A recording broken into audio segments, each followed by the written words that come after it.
Easy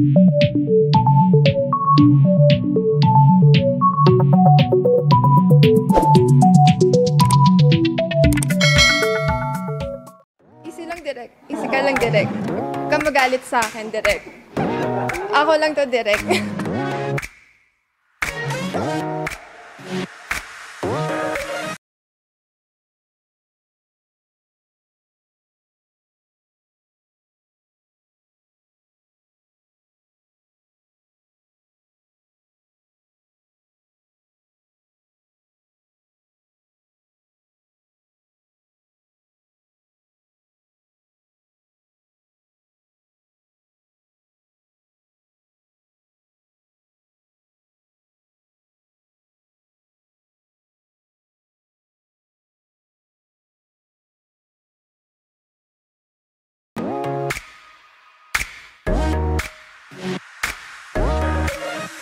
Yun yung iniinom ko.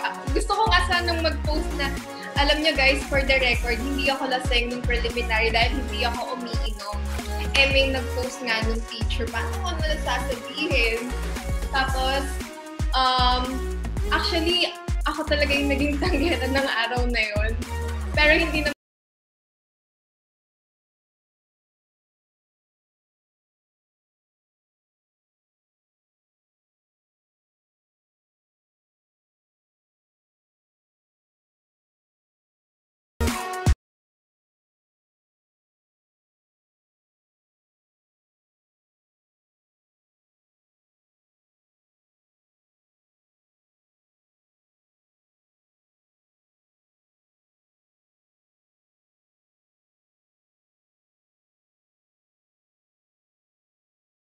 and masaya ako na yung pageantry ko is natapos, is nag-end na